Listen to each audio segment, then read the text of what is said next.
No country has ever prospered that failed to put its own interests first. We will no longer surrender this country or its people to the false song of globalism.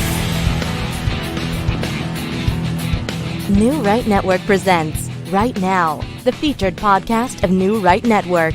Mobilizing, countering the left, energizing the right. New Right Network, home of the New Right movement.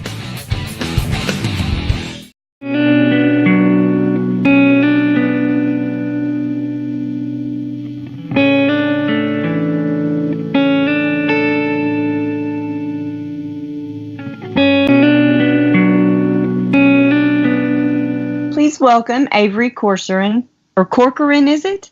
Corcoran, yes. Okay. Her 22-year-old brother, Pierce Corcoran, was killed on December 29th, 2018, when an illegal swerved over the center line into Pierce's car, causing a multi-car chain reaction collision on Chapman Highway in Knoxville, Tennessee. He is charged with criminally negligent homicide, currently awaiting trial in Knox County Jail. Hi, Avery. Hi.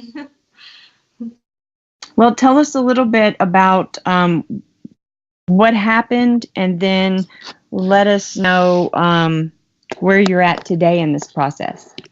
Okay.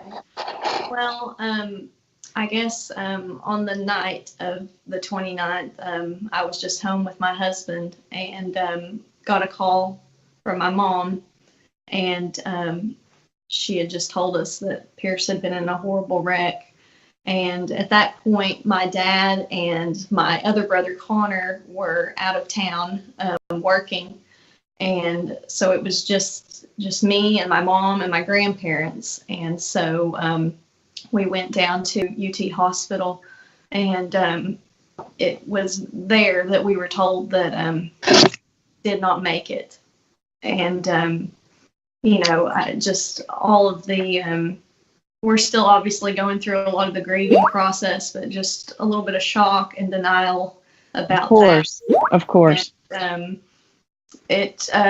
more details and facts kind of started to emerge over the next few days.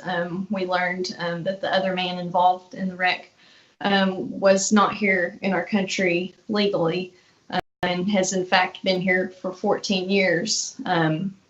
So that right, I saw that on the news, that they reported that he's been here for a long time working, apparently, yeah. And without car insurance and no driver's license, and apparently been here for so long.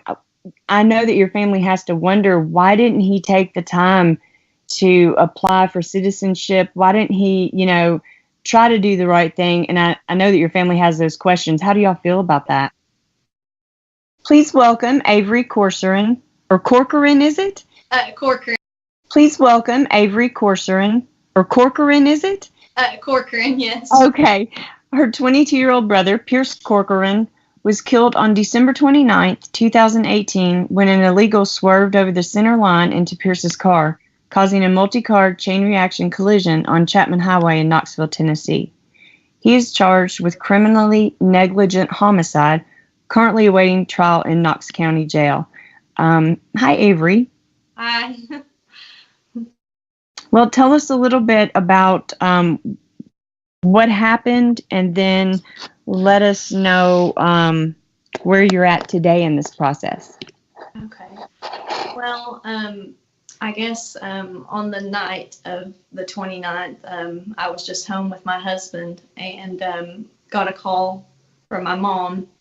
And she had just told us that Pierce had been in a horrible wreck. And at that point, my dad and my other brother, Connor, were out of town working.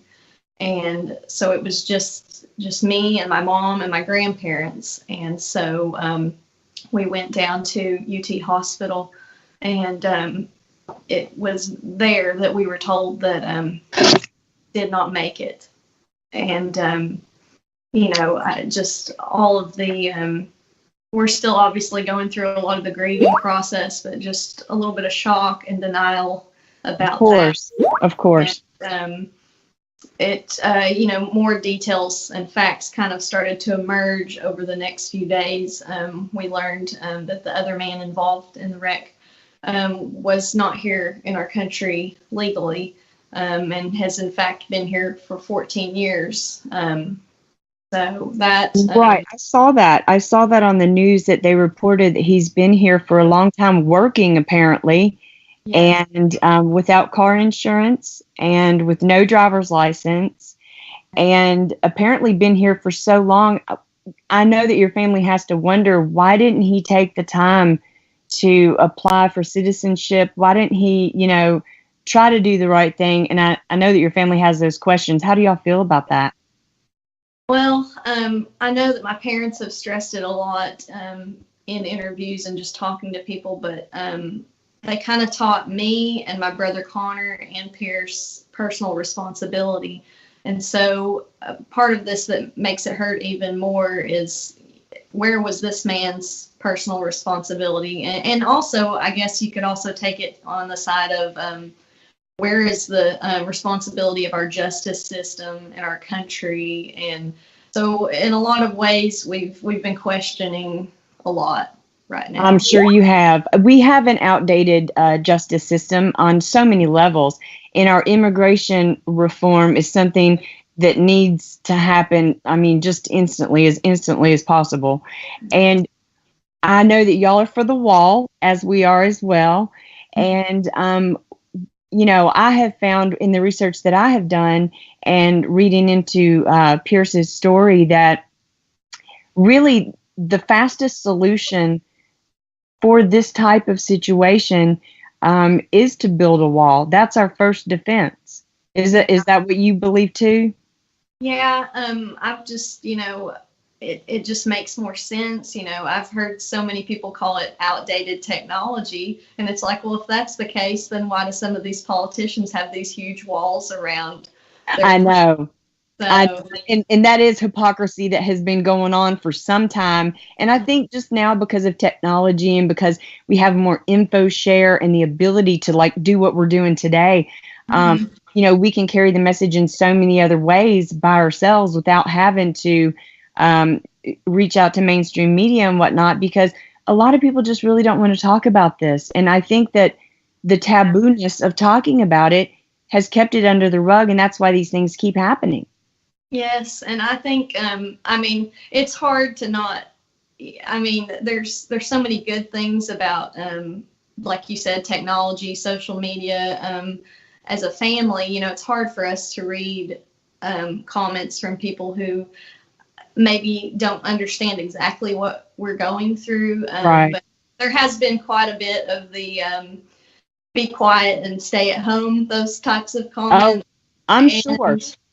I just, it's very different when it happens to you personally. You feel a need to, well, for me personally, to speak for Pierce, for my brother, and for other angel families that have been through this. Well, yeah, and as a matter of fact, since New Right Network has been doing this Angel Family Project, what's really opened all of our hearts as journalists and writers and researchers is, this has really touched us on a level and brought it home like nothing, like no other story I've worked on. And I've done some real deep research and seen a bunch of things and learned about stuff. But this really hits home. And I really think that you guys are doing the right thing despite what opposition you hear. And we're always going to have opposition in life. That's just how it goes. Yeah. And I really appreciate that you guys are doing this. And what other things have you learned about this process, and where is the case right now? Well, as far as our case personally, like I said earlier, it's been really eye-opening as to what laws are in place, specifically in Tennessee, where we are from. We did not know, for instance, that toxicology reports are not required. They're only required in a case of probable cause. And, in the days after, Pierce was subjected to that toxicology, but the other driver was not. It was goodness. I didn't know that.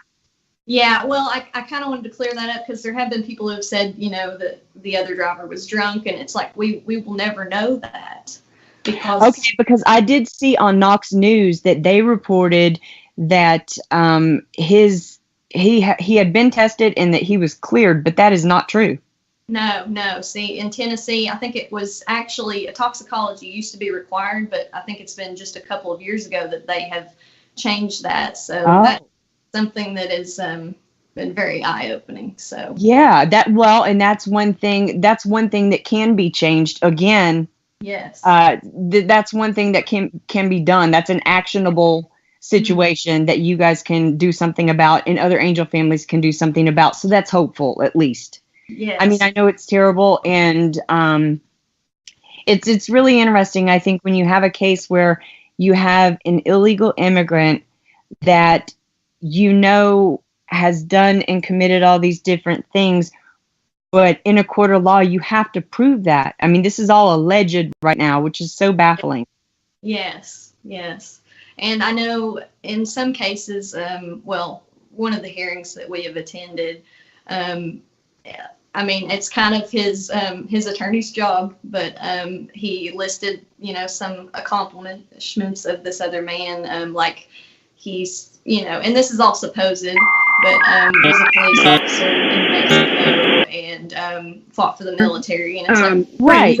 Really know any of this is speculation too on that side of it. So. As a matter of fact, as a researcher, I did his background, and I didn't find it's not just us they're after. This one is insane. I mean, that doesn't mean that it doesn't exist, and I want to put that on the record, but I'm just saying that I am a good researcher, and I didn't find that. I did You've been listening to New Right Network, mobilizing, for a very long time, and that he's been operating in the country for over 14 years, like you say, and like your family has found.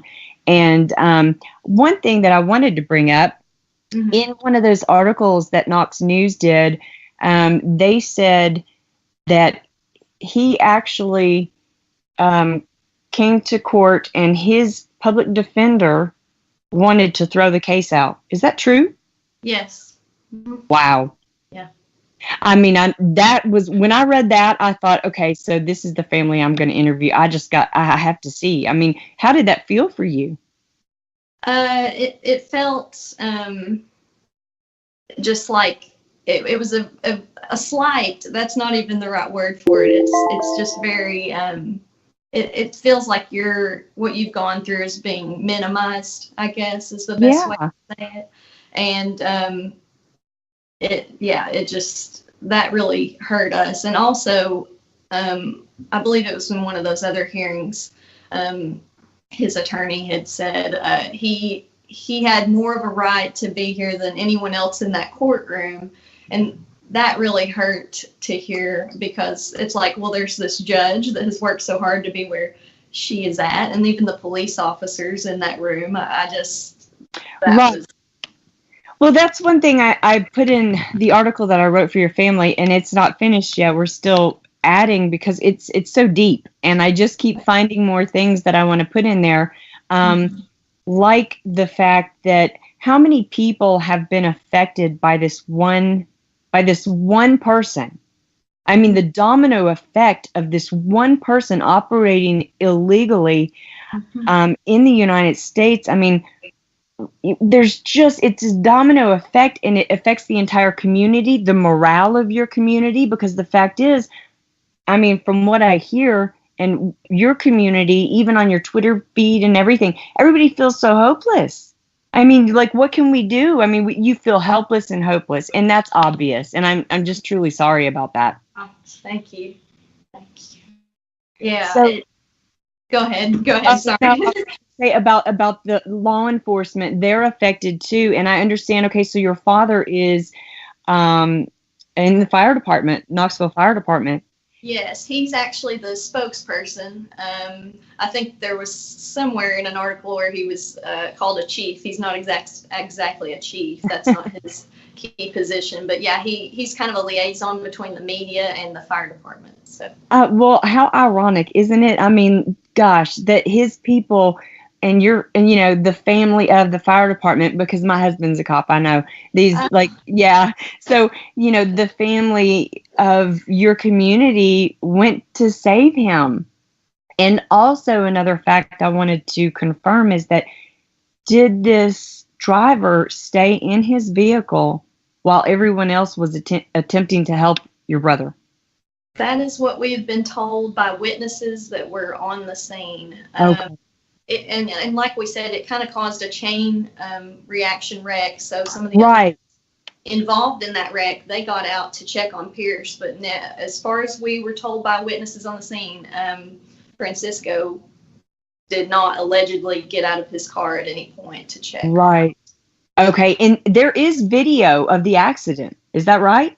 Yes, there was a storage facility, which it's believed that's where the person who was in front of Francisco was turning into. Right. Their turn signal on and hit their brake lights. And it was at that point where he swerved over into Pierce's lane. And that is where the footage is from that security, that storage unit. So. Well, I mean, that is a blessing. It's a blessing and a curse. I know it is horrible to see, I'm sure. Yes. But for replay and to actually get a grip of actually what happened and to piece it all together, like, could this have been prevented? That's where you go, you know? And I saw in the articles that were written by Knox News as well, that they said something to the effect of, he could have pulled around to the right. And that's naturally what you would do. You naturally would not pull to the left, because that usually is oncoming traffic. Yes, and the way, Chapman Highway, you know, we've had people say, you know, it is a very dangerous road, but it's 4 lanes, you know, and 2 lanes of opposing traffic, and right. You would think that naturally you would go to the right, and you know, according to that footage and what people have told us, there was no one in that right lane. Right. Yeah.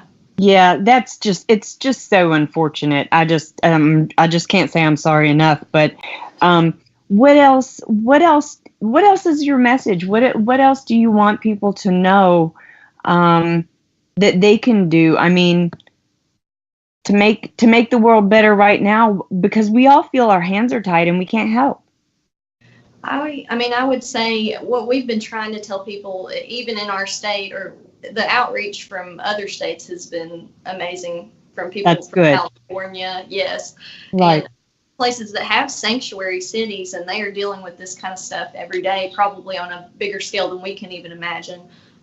We've just said, you know, reach out to those representatives, you know, make phone calls, send letters, and you know, I know sometimes our first response, at least my generation, it's to get online and, you know, you just kind of, you vent a little bit, but I would encourage people to do something too. Right. It's one thing to say something, it's another to. You've been listening to New Right Network, mobilizing, countering, energizing. Online at newrightnetwork.com.